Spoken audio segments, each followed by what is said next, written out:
Stay tuned, everybody, because it's time for the Playin on Music Row podcast with your host, Fran. Heard each week on this station. And now, here's Fran. Well, welcome, everyone. We have a really great guest today, multi-talent, Scott Ennis. And I know you're going to know all the different things, what he has done. And I want to thank you, Scott, for joining us. This is going to be a really fun interview. Man, my pleasure. Yeah, I'm going to get things straight from the start. I'm a legend in my own mind. Well, we think you are. We think you're a legend in our minds too. Oh, you're too kind. You're too kind. Yeah. Yeah. Well, okay. My dad used to tell me, he said, you got to at least be a legend in your own mind before you can be a legend in somebody else's mind. So whatever. But anyway. That's right. Believe in yourself. One of your many talents is voices. Can you give us a little bit of an idea how you got started into learning voices or practicing voices? Can you give us a little bit of an idea how that happened? Well, ever since I was a kid, I've just been, whether it be in the bathroom, that was always the best acoustic. So I would take long showers. I used to drive my mom nuts because I'd be in the bathroom for, an hour and a half. And she'd go, who are you talking to in there? And I'd be like, doing all these crazy voices. Scooby-Doo, where are you? I'd be mimicking the day's Scooby-Doo episode or whatever. And, Mickey Mouse. And, well, hi, everybody, where I'd be like, oh, blow me down. So I would just come up with different voices. And sometimes they weren't even popular, but they were just my own voices. And so that's kind of when I became the class clown. So when people actually liked hearing them, it kind of poured gasoline on the fire. And that's what I knew I wanted to do in life. Okay. All right, well, what are some of the other voices that you have done? Well, over the years, of course, Scooby, Shaggy, and Scrappy are my favorites. Are the ones that hold the closest. Scooby-Doo, where are you? Oh, boy, Scooby-Dooby-Doo. Puppy power, Scrappy-Dappy-Doo. And then, of course, you got, and by the way, I'll show you this picture. Very few people have seen this. This is me and Don Messick. This is the original. There we go. That's the original voice of Scooby-Doo right there, Mr. Don Messick. And great guy. And I learned from the master on how to do the Scooby voice. But I've done so many. I mean, like the Hanna-Barbera characters, Bill Hanna and Joe Barbera, they created so many wonderful characters like Heavens to Murgatroyd. This is Snagglepuss. What's going on? And then you've got, I'm Elroy Jetson, and I'm only 6 years old, and I'll always be 6 years old because I'm a cartoon character. Ain't that right, Astro? That's right, Roy. That's right. Stop that, Astro. You're slobbering all over me.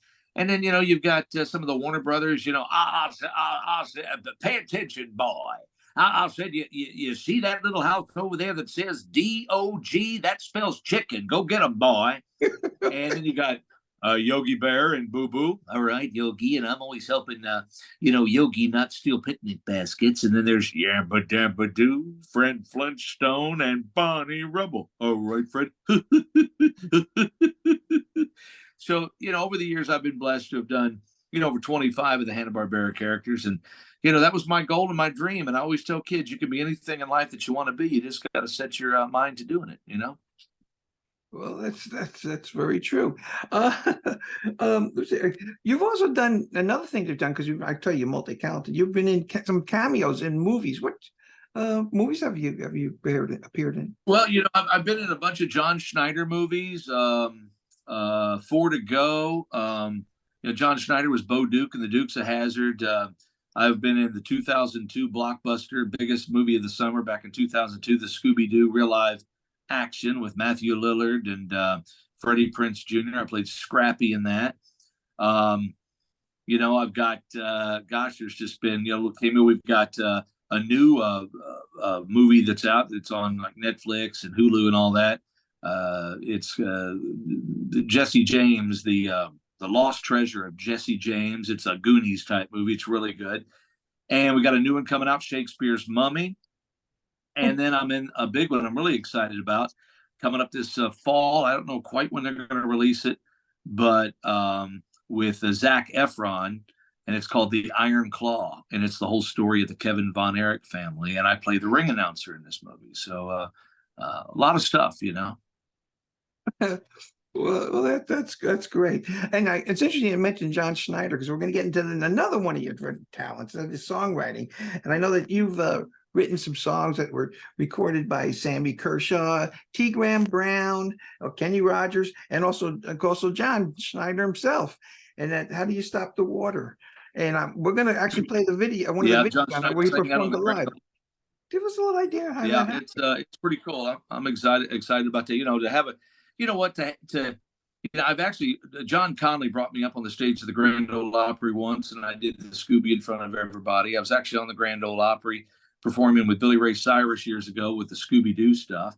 And then to actually have John sing one of my songs on the Grand Ole Opry. So, it's kind of, that Grand Ole Opry is a sacred place, and to actually be a little small part of that and somehow is thrill for me, to be a songwriter too, and to write a song for Kenny Rogers. I mean, that what an icon. I've always been a Kenny Rogers nut. I just loved Kenny, and he did my handprints on the wall that we wrote about my son when he was born. And Sammy Kershaw, and one of my latest that I wrote was a song for the Leonard Skinner tribute about the plane crash and everything. And Shenandoah did that. We recorded it at Muscle Shoals up there. We used the same microphone, the same piano, the same guitar that they did Freebird on.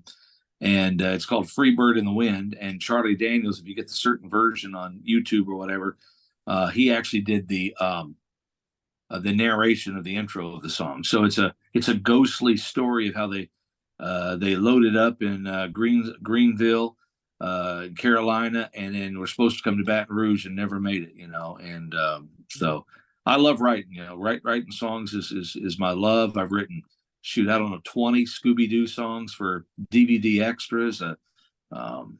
There's just a lot of stuff, but man, songs come to my mind and I start writing and I drive my wife nuts.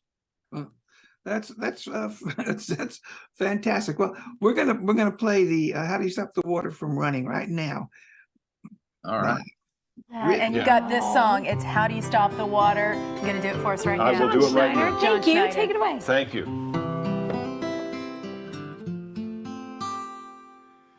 He sits on his front porch, stares across the street. Water's rising fast.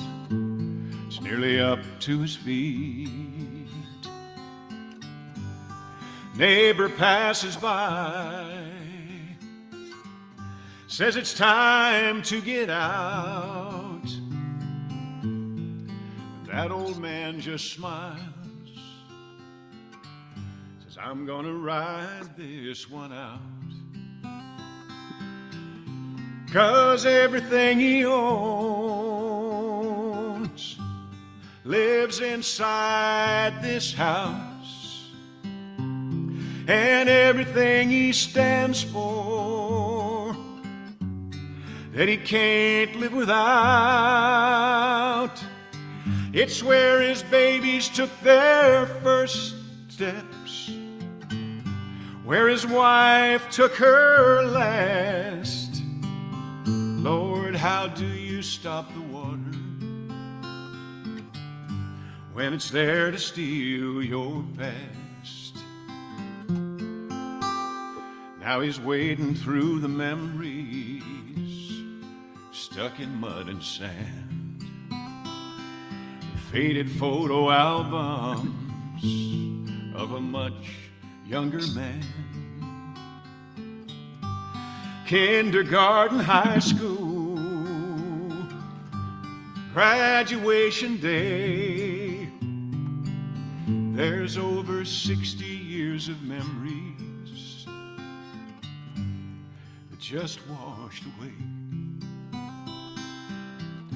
'Cause everything he owns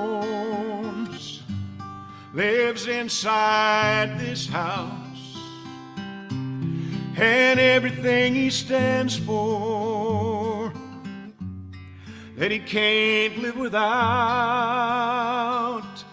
It's where his babies took their first steps, where his wife took her last.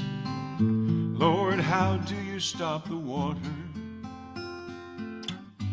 when it's there to steal your past? Now with tears flowing down, he takes one last look around at everything he owns there inside his house, and everything he stood for that he can't live without. It's where his babies took their first breath, where his wife took her last. Lord, how do you stop the water when it's there to steal your past? Tell me, Lord, how do you stop the water when it's there to steal your past?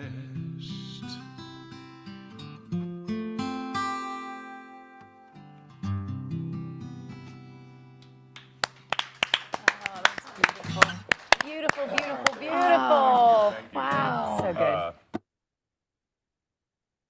Well, great. That was a good live performance on there. I like live performances. Yeah, he did such a great job on that too. And there's another version that he sings live, not only in the Grand Ole Opry, but here in Baton Rouge in front of about 10,000 people that were affected by the flood that we had here, which is what inspired that song. And you had 10,000 people out there, not one word was being said while he sang that song, and it brought the house down in tears. But one of the greatest songs I've ever written, and it just came to me. The good Lord wrote that. I wrote that in the a Walmart parking lot in the truck, and he did an amazing job with that, and he brought it home. So really excited about that song. Well, when did you actually start writing songs? You know what? I've been writing songs my whole life. I wish I had the bucket that I used to store them in. You move when you're a radio personality like I am. You move from town to town and up and down the dial when you're younger. And I had a shoebox actually that I had. Man, I can't tell you how many songs I had in this thing. And so I would write, and I'd get a melody down. And really, before we had cell phones to where we could record the melody that we wrote the song to. Yeah. I would stick them in a shoebox, and over years I just lost the shoebox, and which was kind of terrible because I guess it had it could have had money in there basically. I mean, you never know, right? Right. They say it only takes one. So, it's. I was writing one this morning on the way to work. I do a lot of that. I'll write a song on the way to work, and I wrote one I'm writing one right now called "You Poke My Heart," and it was inspired off of that video that's on Facebook with the two little kids, where the little kid goes, "It's raining outside." No, my mom says it's sprinkling, and the little girl pokes the boy in the chest like she's telling him, and he steps back and he says, "You poke my heart," and so it inspired me to write that song. So. Still working on it though. So, well, that's and a lot of rewriting too. Well, that's interesting because you actually mentioned what the next question was I'm getting into, and that is the radio personality situation. You've been doing that. Can you tell the listening audience a little bit about what you've been doing in that area? Well, I've been in radio all my life. That's really where my life started, is in radio. It started in Poplar Bluff, Missouri at KLID AM 1340. And it's gone on for years, and I'm still doing it. I'm blessed to still be doing it. I've been in country most of my life. I'm in top 40 right now at Classic Hits 103.3 in Baton Rouge. I've been in Baton Rouge now 26 years, and I'm not going anywhere.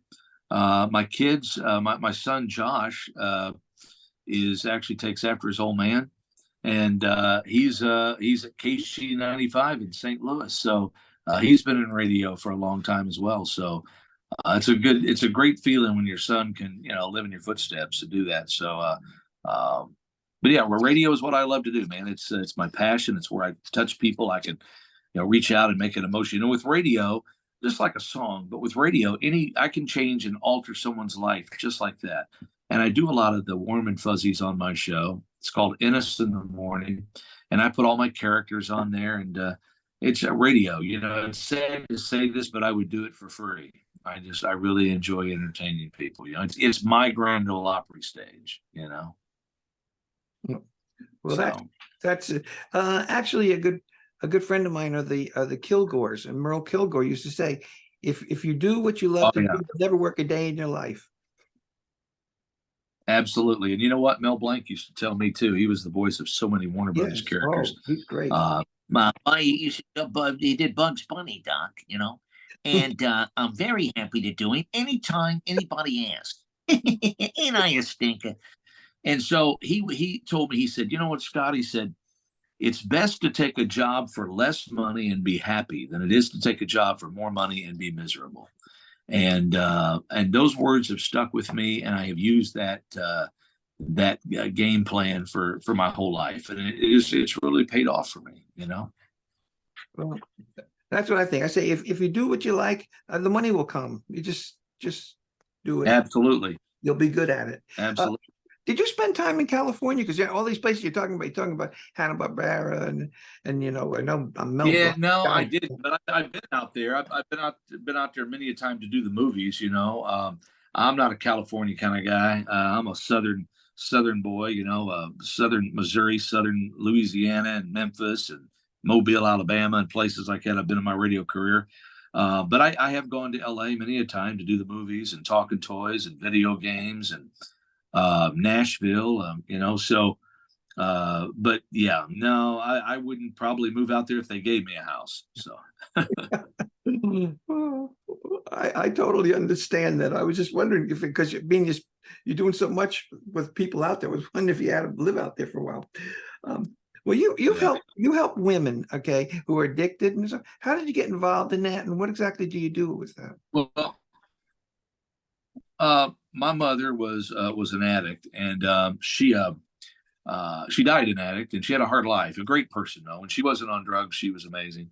But unfortunately, I grew up most of my life in Columbia, Missouri, with my mother, and she was an alcoholic among things.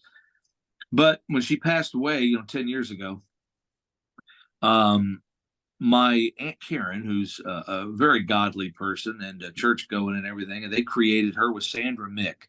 They created this place called Recycling Grace Women's Center. And my mom was kind of the catapult of the deal, the inspiration. And she said, Scotty, you know all about fundraising. We really don't know much about it. And I said, well, stand back because I'm fixing to take the bull by the horn. And I did. And we have raised probably close to, 800, 900,000 in 10 years. That's a lot of money in Poplar Bluff.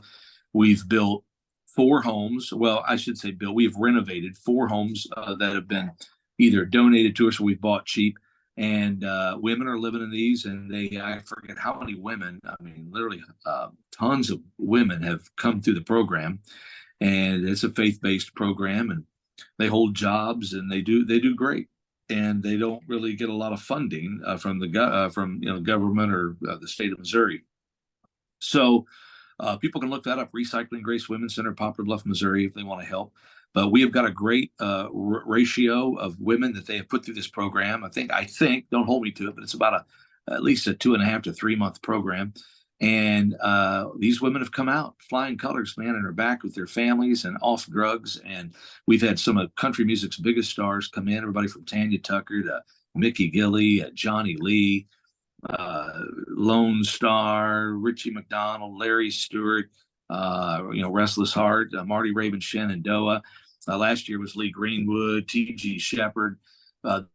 This year's our anniversary. I got my dear friend Tracy Bird coming in. We just printed the posters up, and we do this the first Monday of November every year. And we're gonna have the 10th anniversary. It's gonna be fun, and it's so funny because Tracy is so conscious of helping organizations. He's just a wonderful person. I've had him so many times. And this is obviously, this event is about alcoholism and stuff like that. And Tracy goes, I got a question, Scott. He goes, Now, should I? All my songs are about drinking. What do you recommend? I'm like, you know what, Tracy, just sing your songs. We got regular people in the audience. Okay. So he goes, okay, well, I was just concerned. But so, he's like, I don't want to get on the stage and the first song I sing is the drinking bone's connected to the party bone. You know what I mean? And so we had to get a little laugh on that. But yeah, so I'm just excited about it. 10 years, and we're going to keep it going. It's easy peasy to pull them off. And when Tanya Tucker comes in on her tour bus, she's full of you know what and vinegar. I love her to death. Right. And she got up there and did her show. And dude, I mean, sometimes you gotta scratch your head and go, we got freaking Tanya Tucker on our stage tonight in a Holiday Inn ballroom in Poplar Bluff doing an acoustic show. So God's been good, and that's where that's where we put all of our faith, and He's definitely helped me in my career. So, amen to that. That's the best help you could get. Absolutely. Yeah, let me just go. How can the listening audience find out more about you, Scott? Well, I'm on. They can go to my website, which is onescottshop.com. ONE Scott SCOTT shop SHOP.com. You can look me up, Scott Innes Radio Show on Facebook. Like me on there. I need some help. My boss just told me my followers are way down compared to everybody else. I'm like, okay. And so we're doing that, and that's really my two. I'm not really on a lot of like the Instagram and stuff like I need to be. My wife keeps saying you need to get with the 21st century. She says Facebook is so 1980s, and I'm like, dude, I'm still on MySpace. But anyway, those are the two main ways they can get me, and they can reach me. I got all my numbers on there. I don't hide anything. I like people to be able to get a hold of me, and talk business. I help a lot of charities. I am on Cameo. People can look up Scott Innes, on Cameo, Voice of Scooby-Doo and all that. All that money that I make off of my products that I have on my website go to charity organizations. I always give it back. So, that's really like three ways you can reach me. And, yeah, or you can listen to my radio show on, iHeart or whatever people download their apps and stuff like that. Classic Hits 103.3 in Baton Rouge, Louisiana. Well, great. Well, I've asked you a lot of questions, but is there anything that maybe I haven't covered that you would like to share with the audience? I was trying to think of things that people may not know about, that I've done in my life. I was the last person to have. I had lunch with Conway Twitty the day he died. I was in Branson, Missouri, and working a radio show in Springfield, and I was dear friends with Loretta Lynn for years. And she used to work with the Lowe sisters in Branson, and she did shows down there. Well, when Mooney got hurt, her husband got sick. He was in Cox South Hospital in Springfield, Missouri, and she was attending to him all the time. So Conway Twitty came in to do her shows and fill those dates for all the fans. And I had written a song for him, and she said, well, honey, go down there and pitch it to him if you want. So I did, and I met him. He was on his way. He was leaving. He was on his way back to Nashville. He was going to be in Nashville for the weekend and then come back and do the rest of the shows. And he took the cassette, and he said, man, that's a pretty good song. He said, you mind if I keep the cassette? I said, no, please. He goes, I kind of like that. I'm going to listen to that. So I drove back, and I was in the hospital. I stopped off at Cox South on the way back, and I was in the room with Loretta Lynn, and the nurse came in, and I didn't know what she said. She said something in Loretta's ear, and she said, I got to go. What later I understood what the nurse said. She said, I got to let you go. They just brought Conway in. But I didn't understand the Conway part whenever, But later in the news, I heard that Conway had died of an aneurysm, stomach aneurysm, right outside in Nixa, right outside Springfield. And so that's, something. I was in Branson, Missouri, and this is before cell phones, but I'm sitting there singing karaoke. I was hosting karaoke, and Johnny Cash walked in, and he was working on the Johnny Cash Theater, and Willie Nelson walked in. And I'm like thinking, oh my God, this is never going to happen again. So I forced them to come down, and I did the whole Chris Christopherson part. And I had them all singing, "If I were a highwayman on the river I'd divide." And we're all sitting there singing this. And I'm thinking, God, I hope somebody is either filming this or taking a picture. And lo and behold, nobody. I didn't have a camera. I had nothing. One of the greatest moments of my life. I had nothing to show for that.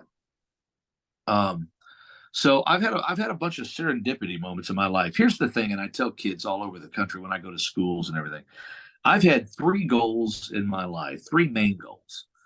One was to win a CMA or an ACM from the award shows and from the CMA or ACM. I used to watch them as a kid, and they'd hold up those big trophies, and I think one of these days I'm going to win one of those awards. I used to tell my dad that, and I always wanted to write a song for Kenny Rogers because he was always my favorite artist. And as a young kid, I wanted to grow up and be the voice of Scooby-Doo. I knew that somebody was doing that voice, and I did a rough Scooby, and I said, I want to do cartoons. So in 1997, the night before the CMA Awards, Scooby-Doo hit nationwide, Scooby-Doo on Zombie Island with my voice on it. The next night, I was on the stage of the Grand Ole Opry receiving the CMA for Air Personality of the Year. And 2 years later, I would write handprints on the wall for Kenny Rogers. So life's been pretty much a fairy tale and a blessing. And so I can't complain now. I just tell kids, follow your dreams. Don't ever let anybody tell you that you can't do something. Dreams are nothing more than reality waiting to happen.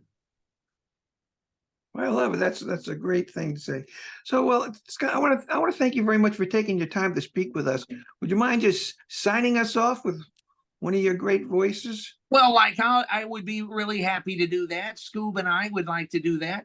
Yeah, well, boy. As our dear friend Casey Kasem, who was the original voice of Shaggy, would always say, and in his honor, I say this happily, keep your feet on the ground and keep reaching for the stars.